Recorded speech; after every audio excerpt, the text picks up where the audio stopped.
ഓം ശാന്തി 17-4-2024 പ്രഭാതമുരളി. മധുരമായ കുട്ടികളെ, ഈ അത്ഭുതകരമായ പഠിപ്പ് പരിധിയില്ലാത്ത അച്ഛനാണ് പഠിപ്പിക്കുന്നത്. ബാബയിലും ബാബയുടെ പഠിപ്പിലും യാതൊരു സംശയവും വരരുത്. ആദ്യം ഈ നിശ്ചയം ഉണ്ടായിരിക്കണം, നമ്മെ പഠിപ്പിക്കുന്നത് ആരാണ് എന്ന്. ചോദ്യം: നിങ്ങൾ കുട്ടികൾക്ക് നിരന്തരം ഓർമ്മയുടെ യാത്രയിലിരിക്കുന്നതിനുള്ള ശ്രീമതം എന്തുകൊണ്ടാണ് ലഭിക്കുന്നത്? ഉത്തരം: കാരണം നിങ്ങളെ വീഴ്ത്തിയ മായയാകുന്ന ശത്രു ഇപ്പോഴും നിങ്ങളുടെ പിറകെയുണ്ട്. നിങ്ങളുടെ പിറകിൽ നിന്ന് അത് വിട്ടുപോകില്ല. അതുകൊണ്ട് ഒരിക്കലും ഉപേക്ഷ കാണിക്കരുത്. നിങ്ങൾ സംഗമയുഗത്തിലാണെങ്കിലും പകുതി കൽപ്പം നിങ്ങൾ മായയുടേതായിരുന്നു. അതുകൊണ്ട് നിങ്ങളെ പെട്ടെന്ന് ഉപേക്ഷിക്കില്ല. ഓർമ്മ മറന്നാൽ മായ നിങ്ങളെ കൊണ്ട് വികർമ്മം ചെയ്യിക്കും. അതുകൊണ്ട് ശ്രദ്ധയോടെ ഇരിക്കണം. ആസുരീയ മതമനുസരിച്ച് നടക്കരുത്. ഓം ശാന്തി. ഇപ്പോൾ കുട്ടികളുമുണ്ട്, ബാബയുമുണ്ട്. ബാബ അനേക കുട്ടികളോട് പറയുന്നു, അല്ലയോ കുട്ടികളെ എന്ന്. എല്ലാ കുട്ടികളും പിന്നെ പറയുന്നു, അല്ലയോ ബാബ. കുട്ടികൾ ധാരാളമുണ്ട്. നിങ്ങൾ മനസ്സിലാക്കുന്നു, ഈ ജ്ഞാനം നമ്മൾ ആത്മാക്കൾക്ക് വേണ്ടിയാണ് എന്ന്. ഒരച്ഛന് കുട്ടികൾ എത്ര പേരാണ്? കുട്ടികൾക്കറിയാം, ബാബ പഠിപ്പിക്കാനായി വന്നിരിക്കുകയാണ്. ഒന്നാമതായി അച്ഛനാണ്, പിന്നെ ടീച്ചറാണ്, പിന്നെ സദ്ഗുരുവും. അച്ഛനെ അച്ഛനെന്ന് തന്നെ പറയണമല്ലോ. പിന്നീട് പാവനമായി തീരുന്നതിനായി ഓർമ്മയുടെ യാത്ര പഠിപ്പിക്കുന്നു.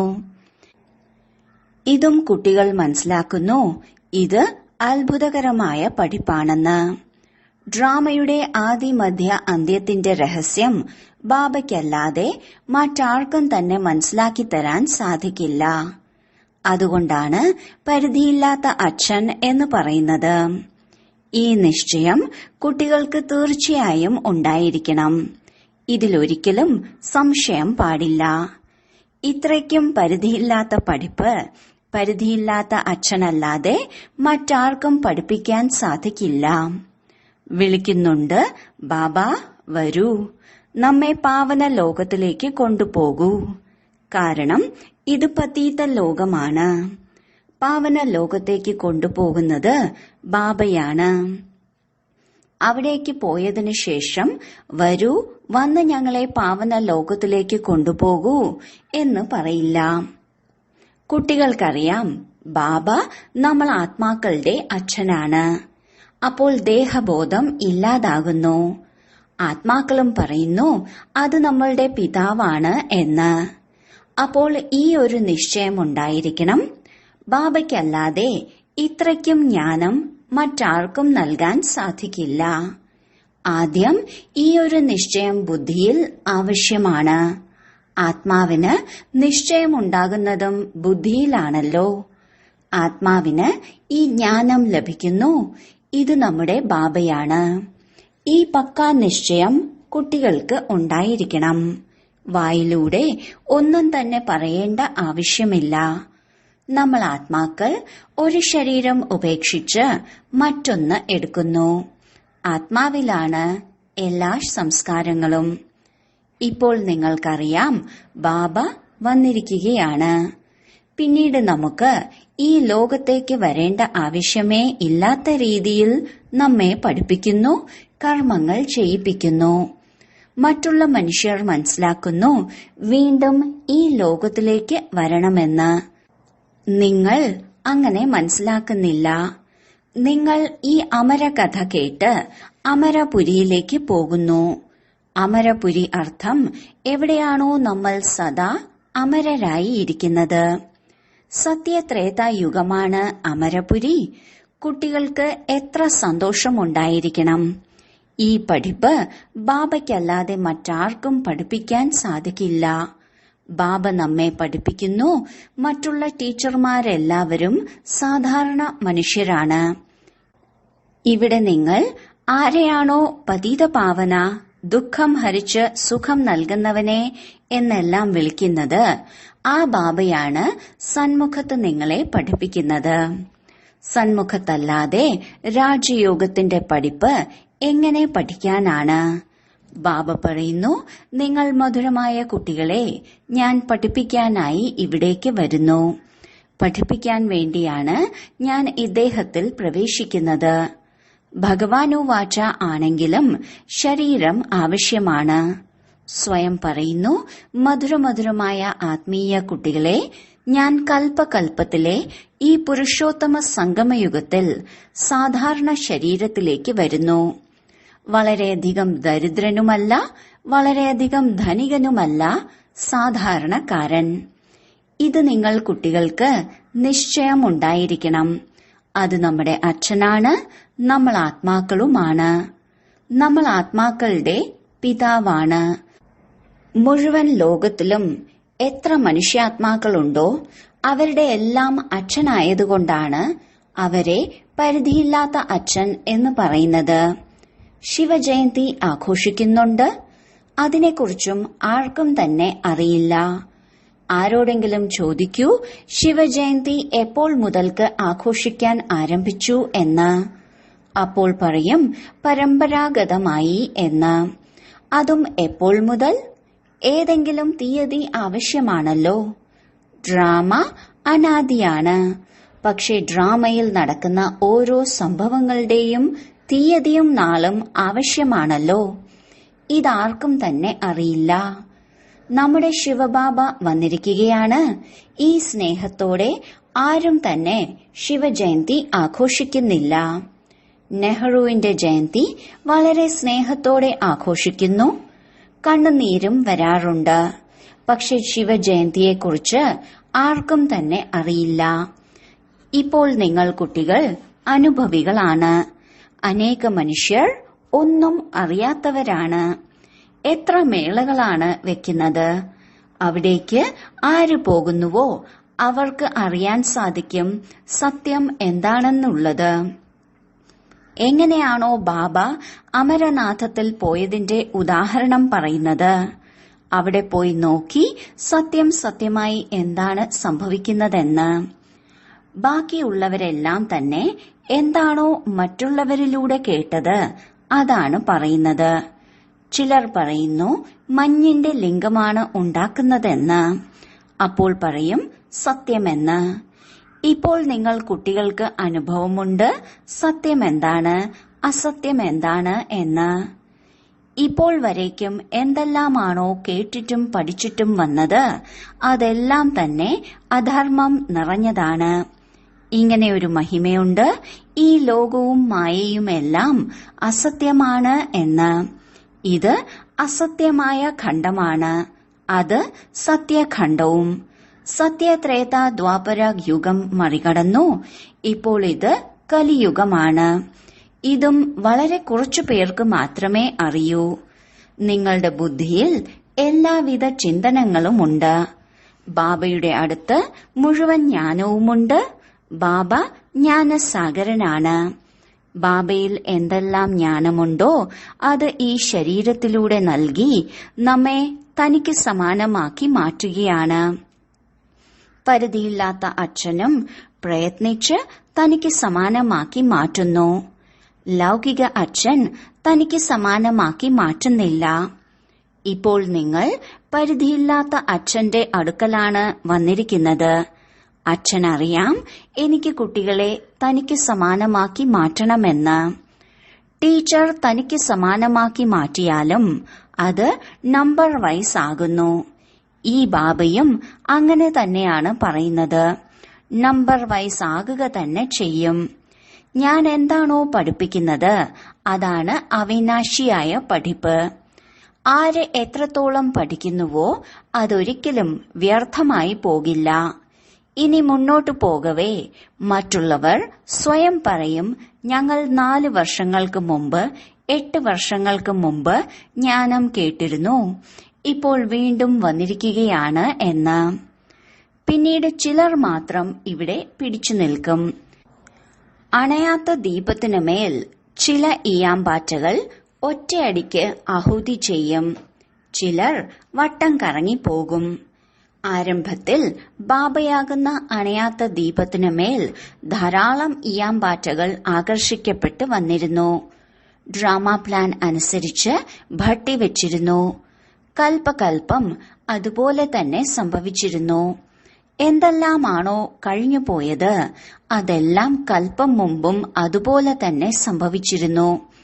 ഇനി വീണ്ടും അതുപോലെ തന്നെ സംഭവിക്കും. ബാക്കി ഈ പക്ക നിശ്ചയം വയ്ക്കൂ, നമ്മൾ ആത്മാക്കളാണ്. ബാബ നമ്മെ പഠിപ്പിക്കുന്നു.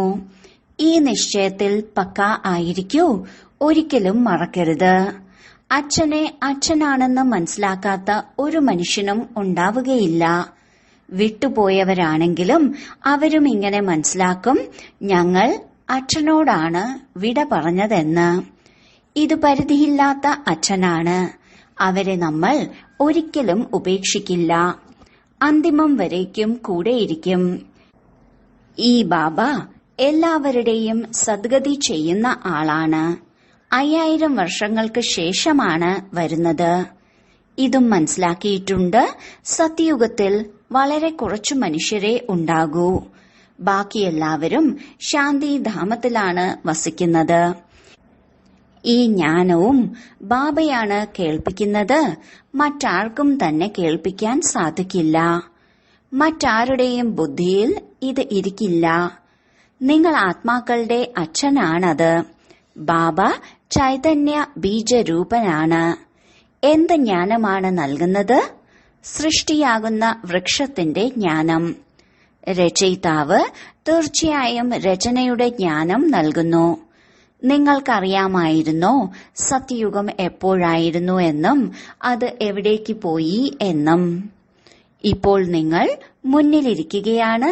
ബാബ സംസാരിച്ചുകൊണ്ടിരിക്കുന്നു. പക്കാ നിശ്ചയം വേണം. ഇത് നമ്മൾ എല്ലാ ആത്മാക്കളുടെയും അച്ഛനാണ് നമ്മെ പഠിപ്പിച്ചുകൊണ്ടിരിക്കുന്നത്. ഇത് ഭൗതിക ടീച്ചർ അല്ല. ഈ ശരീരത്തിൽ വന്ന് പഠിപ്പിക്കുന്നത് നിരാകാരനായ ശിവബാബയാണ്. ബാബ നിരാകാരനാണെങ്കിലും ജ്ഞാനസാഗരനാണ്. മനുഷ്യർ പറയുന്നു ബാബയ്ക്ക് ഒരു രൂപവുമില്ല എന്ന്. മഹിമ പാടുന്നുണ്ട് ജ്ഞാനസാഗരൻ, സുഖത്തിന്റെ സാഗരൻ എന്ന്. പക്ഷെ ആരും തന്നെ മനസ്സിലാക്കുന്നില്ല. ഡ്രാമ അനുസരിച്ച് വളരെയധികം ദൂരേക്ക് പോയി. ബാബ വളരെ സമീപത്തേക്ക് കൊണ്ടുവരികയാണ്. ഇത് 5000 വർഷങ്ങളുടെ കാര്യമാണ്. നിങ്ങൾക്കറിയാം, ഓരോ 5000 വർഷങ്ങൾക്ക് ശേഷവും ബാബ പഠിപ്പിക്കാനായി വരുന്നു. ഈ ജ്ഞാനം മറ്റാരിൽ നിന്നും ലഭിക്കില്ല. ഇത് പുതിയ ലോകത്തേക്ക് വേണ്ടിയുള്ള ജ്ഞാനമാണ്. മറ്റൊരു മനുഷ്യർക്കും ഇത് നൽകാൻ സാധിക്കില്ല. കാരണം തമോ പ്രധാനമാണ്. അവർക്ക് ആരെയും സത്തോ പ്രധാനമാക്കി മാറ്റാൻ സാധിക്കില്ല. അവർ വീണ്ടും തമോ പ്രധാനമാവുക തന്നെ ചെയ്യും. നിങ്ങൾക്കിപ്പോൾ അറിയാം, ബാബ ഇദ്ദേഹത്തിൽ പ്രവേശിച്ചുകൊണ്ട് നമുക്ക് പറഞ്ഞു തരികയാണ്. വീണ്ടും ബാബ പറയുന്നു, കുട്ടികളെ, ഒരിക്കലും തെറ്റ് ചെയ്യരുത്. ശത്രു ഇപ്പോഴും നിങ്ങളുടെ പിറകിലുണ്ട്. ആ ശത്രു തന്നെയാണ് നിങ്ങളെ വീഴ്ത്തിയതും. അതിപ്പോൾ നിങ്ങളുടെ പിറകെ നിന്ന് വിട്ടുപോകില്ല. നിങ്ങൾ സംഗമയുഗത്തിലാണെങ്കിലും നിങ്ങൾ പകുതി കൽപ്പം മായയുടേതായതുകൊണ്ട് പെട്ടെന്ന് നിങ്ങളെ വിട്ടുപോകില്ല. ശ്രദ്ധയോടെ ഇരുന്നില്ല എങ്കിൽ, ഓർമ്മിച്ചില്ല എങ്കിൽ വീണ്ടും വികർമ്മം ചെയ്യിപ്പിക്കും. പിന്നീട് എന്തെങ്കിലുമൊക്കെ അടി ലഭിച്ചുകൊണ്ടിരിക്കും. ഇപ്പോൾ നോക്കൂ, മനുഷ്യർ സ്വയത്തെ തന്നെ കൊന്നുകൊണ്ടിരിക്കുകയാണ്. എന്തെല്ലാമാണ് പറയുന്നത്? ശിവനെയും ശങ്കരനെയും ഒന്നാണെന്ന് പറഞ്ഞു. രണ്ടുപേരുടെയും കർത്തവ്യം എന്താണ്? എത്ര വ്യത്യാസമാണ്! ശിവൻ ഉയർന്നതിലും ഉയർന്ന ഭഗവാനാണ്, ശങ്കരൻ ദേവതയും. പിന്നീട് എങ്ങനെ ശിവനെയും ശങ്കരനെയും ഒന്നാണെന്ന് പറയാൻ സാധിക്കുന്നു? രണ്ടുപേരുടെയും പാർട്ട് വ്യത്യസ്തമാണ്. ഇവിടെയും പലർക്കും ഇങ്ങനെയുള്ള പേരുകളുണ്ട്: രാധാകൃഷ്ണൻ, ലക്ഷ്മി നാരായണൻ, ശിവശങ്കരൻ എന്ന്. സ്വയത്തിന് തന്നെ 2 പേരും വെച്ചു. അപ്പോൾ കുട്ടികൾ മനസ്സിലാക്കുന്നു, ഇതുവരേക്കും ബാബ എന്തെല്ലാമാണോ മനസ്സിലാക്കി തന്നത് അതെല്ലാം തന്നെ വീണ്ടും ആവർത്തിക്കപ്പെടും. ബാക്കി കുറച്ചു ദിവസങ്ങൾ മാത്രമേയുള്ളൂ. ബാബ ഒരിക്കലും ഇവിടെ തന്നെ ഇരിക്കുകയില്ല. കുട്ടികൾ നമ്പർ വയസ്സായി പഠിച്ച് പൂർണമായും കർമാതീതമായി തീരുന്നു. ഡ്രാമ അനുസരിച്ച് മാലയും ഉണ്ടാക്കപ്പെടുന്നു. ഏത് മാല? എല്ലാ ആത്മാക്കളുടെയും മാല ഉണ്ടാകുന്നു. എന്നാലേ എല്ലാവരും തിരികെ പോവുകയുള്ളൂ. നമ്പർ 1 മാല നിങ്ങളുടേതാണ്. ശിവബാബയുടെ മാല വളരെ നീളമുള്ളതാണ്. അവിടെ നിന്നും പാർട്ട് അഭിനയിക്കുന്നതിനായി നമ്പർ വയസ്സായി വരുന്നു. നിങ്ങളെല്ലാവരും ബാബ ബാബ എന്നാണ് പറയുന്നത്. എല്ലാവരും ഒരു മാലയിലെ മുത്തുകളാണ്. എല്ലാവരെയും വിഷ്ണുവിന്റെ മാലയിലെ മുത്തുകൾ എന്ന് പറയില്ല. ഇത് ബാബയാണ് പഠിപ്പിക്കുന്നത്. സൂര്യവംശിയായി തീരുക തന്നെ വേണം. സൂര്യവംശികൾ, ചന്ദ്രവംശികൾ എന്തെല്ലാമാണോ കഴിഞ്ഞുപോയത് അത് വീണ്ടും ആവർത്തിക്കുക തന്നെ ചെയ്യും. ഈ പദവി ലഭിക്കുന്നത് പഠിപ്പിലൂടെയാണ്. ബാബയുടെ പഠിപ്പ് കൂടാതെ ഈ പദവി ലഭിക്കില്ല. ചിത്രങ്ങളെല്ലാം ഉണ്ട്, പക്ഷെ ആരും ഇതുപോലെയായി തീരാൻ സാധിക്കുന്ന കർത്തവ്യം ചെയ്തു കാണുന്നില്ല. സത്യനാരായണന്റെ കഥയും കേൾക്കുന്നുണ്ട്. ഗരുഡ പുരാണത്തിലും ഇങ്ങനെയുള്ള കാര്യങ്ങൾ മനുഷ്യർക്ക് കേൾപ്പിക്കുന്നു. ബാബ പറയുന്നു, ഈ വിഷയ വൈതരണി നദി ഭയാനകമായ നരകത്തെയാണ് പറയുന്നത്. പ്രത്യേകിച്ചും ഭാരതത്തെയാണ് പറയുന്നത്. ബൃഹസ്പതിയുടെ ദശയും ഭാരതത്തിലാണ്. വൃക്ഷപതി ഭാരതവാസികളെയാണ് പഠിപ്പിക്കുന്നത്. പരിധിയില്ലാത്ത അച്ഛൻ പരിധിയില്ലാത്ത കാര്യങ്ങളാണ് മനസ്സിലാക്കി തരുന്നത്. രാഹുവിന്റെ ദശയുണ്ട്. അതുകൊണ്ടാണ് പറയുന്നത് ദാനം ചെയ്യുകയാണെങ്കിൽ ഗ്രഹപ്പിഴ ഇല്ലാതാകുമെന്ന്. ബാബയും പറയുന്നുണ്ട്, ഈ കലിയുഗ അന്ത്യത്തിൽ രാഹുവിന്റെ ദശ എല്ലാവരിലുമുണ്ട്. ഇപ്പോൾ ഞാൻ വൃക്ഷപതി വന്നിരിക്കുകയാണ്. ഭാരതത്തിൽ ബൃഹസ്പതിയുടെ ദശ കൊണ്ടുവരാനായി. സത്യയുഗത്തിൽ ഭാരതത്തിൽ ബൃഹസ്പതിയുടെ ദശ ആയിരുന്നു. ഇപ്പോൾ രാഹുവിന്റെ ദശയും. ഇതെല്ലാം പരിധിയില്ലാത്ത കാര്യങ്ങളാണ്. ഇത് മറ്റൊരു ശാസ്ത്രങ്ങളിലുമില്ല. ഈ മാഗസീനുകളെല്ലാം തന്നെ അവർക്കേ മനസ്സിലാക്കാൻ സാധിക്കൂ. ആരാണോ ആദ്യം കുറച്ചെങ്കിലും മനസ്സിലാക്കിയിട്ടുള്ളത്. മാഗസീൻ വായിക്കുന്നതിലൂടെ അവർ കൂടുതൽ മനസ്സിലാക്കുന്നതിനായി ഓടിവരും. ബാക്കിയുള്ളവർ ഒന്നും തന്നെ മനസ്സിലാക്കുകയില്ല.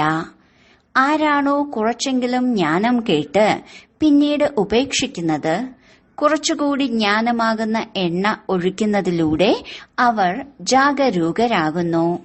ജ്ഞാനത്തെ എണ്ണ എന്നും പറയുന്നു. അണഞ്ഞുപോയ ദീപത്തിൽ ബാബ വന്ന് ജ്ഞാനമാകുന്ന എണ്ണ ഒഴിക്കുന്നു. പറയുന്നു, കുട്ടികളെ, മായയാകുന്ന കൊടുങ്കാറ്റ് വരും, ദീപത്തെ അണയ്ക്കും. ദീപത്തിനു മേൽ ചില ഈയാമ്പാറ്റകൾ പെട്ടെന്ന് വീണ് മരിക്കുന്നു. ചിലർ വട്ടം കറങ്ങിപ്പോകുന്നു. ആ കാര്യം തന്നെയാണ് പ്രായോഗികമായി ഇപ്പോൾ നടന്നുകൊണ്ടിരിക്കുന്നത്. ഈയാമ്പാറ്റകളെല്ലാം നമ്പർ വയസ്സാണ്.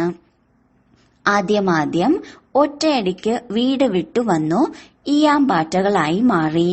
ലോട്ടറി ലഭിച്ചതുപോലെ ആയിരുന്നു. എന്തെല്ലാമാണോ കഴിഞ്ഞുപോയത് പിന്നീടും നിങ്ങളിത് തന്നെ ആവർത്തിക്കും. ഇവിടെ നിന്ന് പോയാലും ഇങ്ങനെ ഒരിക്കലും മനസ്സിലാക്കരുത് സ്വർഗത്തിലേക്ക് വരികയില്ലെന്ന്. ഈയാമ്പാറ്റയായി മാറി ആകർഷിക്കപ്പെട്ടു. പിന്നീട് മായ തോൽപ്പിച്ചു കഴിഞ്ഞാൽ കുറഞ്ഞ പദവി ലഭിക്കും. നമ്പർ വയസ്സായി തീരുക തന്നെ ചെയ്യും. മറ്റുള്ള സത്സംഗങ്ങളിലുള്ളവരുടെ ബുദ്ധിയിൽ ഇതൊന്നും തന്നെ ഉണ്ടാവുകയില്ല. നിങ്ങളുടെ ബുദ്ധിയിലുണ്ട്. ബാബയിൽ നിന്ന് പുതിയ ലോകത്തേക്ക് വേണ്ടിയുള്ള പഠിപ്പ് നമ്മൾ എല്ലാവരും നമ്മുടെ പുരുഷാർത്ഥമനുസരിച്ച് പഠിച്ചുകൊണ്ടിരിക്കുകയാണ്. നമ്മൾ പരിധിയില്ലാത്ത അച്ഛന്റെ സന്മുഖത്താണ് ഇരിക്കുന്നത്. ഇതുമറിയാം, ആത്മാവിനെ കാണാൻ സാധിക്കില്ല. അത് അവ്യക്തമായ ഒന്നാണ്. അതിനെ ദിവ്യദൃഷ്ടിയിലൂടെ മാത്രമേ കാണാൻ സാധിക്കൂ. നമ്മൾ ആത്മാക്കളും ചെറിയ ബിന്ദുക്കളാണ്. പക്ഷെ ദേഹാഭിമാനം ഉപേക്ഷിച്ച് സ്വയം ആത്മാവാണെന്ന് മനസ്സിലാക്കണം. ഇത് ഉയർന്ന പഠിത്തമാണ്. ആ പഠിപ്പിലും ഏത് വിഷയമാണോ ബുദ്ധിമുട്ടുള്ളത് അതിൽ തോറ്റുപോകുന്നു. ഇവിടെയുള്ള വിഷയം വളരെ സഹജമാണ്. പക്ഷെ പലർക്കും ബുദ്ധിമുട്ടായി അനുഭവപ്പെടുന്നു. ഇപ്പോൾ നിങ്ങൾ മനസ്സിലാക്കുന്നു, ശിവബാബയാണ് മുന്നിലിരിക്കുന്നതെന്ന്. നിങ്ങളും നിരാകാരി ആത്മാക്കളാണ്, പക്ഷെ ശരീരത്തോടൊപ്പമാണ്. ഈ കാര്യങ്ങളെല്ലാം തന്നെ പരിധിയില്ലാത്ത അച്ഛനാണ് കേൾപ്പിക്കുന്നത്. മറ്റാർക്കും തന്നെ കേൾപ്പിക്കാൻ സാധിക്കില്ല. പിന്നീട് എന്ത് ചെയ്യണം? ബാബയ്ക്ക് നന്ദി പറയണോ? വേണ്ട. ബാബ പറയുന്നു, ഈ അനാദി ഡ്രാമ ഉണ്ടാക്കപ്പെട്ടിട്ടുള്ളതാണ്. ഞാൻ പുതിയതായി ഒരു കാര്യവും ചെയ്യുന്നില്ല. ഡ്രാമ അനുസരിച്ച് നിങ്ങളെ പഠിപ്പിക്കുന്നു. നന്ദി പറയുന്നത് ഭക്തി മാർഗത്തിലാണ്. ടീച്ചർ പറയുന്നു, വിദ്യാർത്ഥികൾ നല്ല രീതിയിൽ പഠിക്കുകയാണെങ്കിൽ അവരുടെ പേര് പ്രശസ്തമാകുമെന്ന്. വിദ്യാർത്ഥികൾക്ക് നന്ദി പറയുന്നു. ആരാണോ നല്ല രീതിയിൽ പഠിപ്പിക്കുന്നത് അവർക്കാണ് നന്ദി പറയേണ്ടത്. വിദ്യാർത്ഥികൾ പിന്നീട് ടീച്ചർമാർക്ക് നന്ദി പറയുന്നു. ബാബ പറയുന്നു, മധുരമായ കുട്ടികളെ, വിജയിച്ചുകൊണ്ടിരിക്കൂ. ഇങ്ങനെയെല്ലാമുള്ള സേവനം ചെയ്തുകൊണ്ടിരിക്കൂ. കൽപ്പം മുമ്പും ഇത് ചെയ്തിരുന്നു. ശരി, വളരെ കാലത്തെ വേർപാടിന് ശേഷം തിരിച്ചു കിട്ടിയ മധുരമധുരമായ ഓമന സന്താനങ്ങൾക്ക് മാതാവും പിതാവുമായ ബാബ്ദാദയുടെ സ്നേഹസ്മരണകളും പുലർക്കാല വന്ദനവും. ആത്മീയ പിതാവിന്റെ ആത്മീയ കുട്ടികൾക്ക് നമസ്കാരം. ധാരണയ്ക്കുള്ള മുഖ്യസാരം: 1. സദാ ഈ ലഹരിയും നിശ്ചയവും ഉണ്ടാകണം. നമ്മെ പഠിപ്പിക്കുന്നത് ശരീരധാരിയായ ടീച്ചറല്ല. സ്വയം ജ്ഞാനസാഗരനും നിരാകാരനുമായ ബാബ ടീച്ചറായി നമ്മെ പഠിപ്പിക്കുന്നു. ഈ പഠിപ്പിലൂടെയാണ് നമ്മൾ സത്തോപ്രധാനമായി തീരുന്നത്. 2. ആത്മാവാകുന്ന ദീപത്തിൽ ദിവസേന ജ്ഞാനമാകുന്ന എണ്ണ ഒഴിക്കണം. ജ്ഞാനമാകുന്ന എണ്ണയാൽ സദാ ഇത്രയ്ക്കും ജ്വലിച്ചുകൊണ്ടിരിക്കണം. ഒരിക്കലും മായയാകുന്ന കൊടുങ്കാറ്റിന് ഇളക്കാൻ സാധിക്കരുത്. സമ്പൂർണ്ണ ഈയാമ്പാറ്റയായി മാറി ദീപത്തിന് മേൽ സമർപ്പണമായി തീരണം. വരദാനം: സദാ ഒരു ബാബയുടെ സ്നേഹത്തിൽ മുഴുകിയിരിക്കുന്ന സഹയോഗിയും ഒപ്പം സഹജയോഗിയുമായ ആത്മാവായി ഭവിക്കട്ടെ. ഏത് കുട്ടികൾക്കാണോ ബാബയോട് അതിസ്നേഹമുള്ളത്, ആ സ്നേഹി ആത്മാവ് സദാ ബാബയുടെ ശ്രേഷ്ഠ കാര്യത്തിൽ സഹയോഗിയായിരിക്കും. മാത്രമല്ല, ആര് എത്ര സഹയോഗിയാണോ അത്രയും സഹജയോഗിയായി മാറുന്നു. ബാബയുടെ സ്നേഹത്തിൽ അലിഞ്ഞിരിക്കുന്ന സഹയോഗി ആത്മാ ഒരിക്കലും മായയുടെ സഹയോഗി ആകില്ല. അവരുടെ ഓരോ സങ്കല്പത്തിലും ബാബയും സേവയുമാണ് ഉണ്ടാകുക. അതിനാൽ ഉറങ്ങുകയാണെങ്കിലും അതിൽ വളരെ വിശ്രമം ലഭിക്കും, ശാന്തിയും ശക്തിയും ലഭിക്കും. ഉറക്കമായിരിക്കില്ല, സമ്പാദിച്ചുകൊണ്ട് സന്തോഷത്തിൽ ലയിച്ചിരിക്കും. അത്രയും പരിവർത്തനം സംഭവിക്കും. സ്ലോഗൻ: പ്രേമത്തിന്റെ അശ്രുക്കൾ ഹൃദയത്തിന്റെ ചെപ്പിൽ മുത്തായി മാറുന്നു. ഓം ശാന്തി.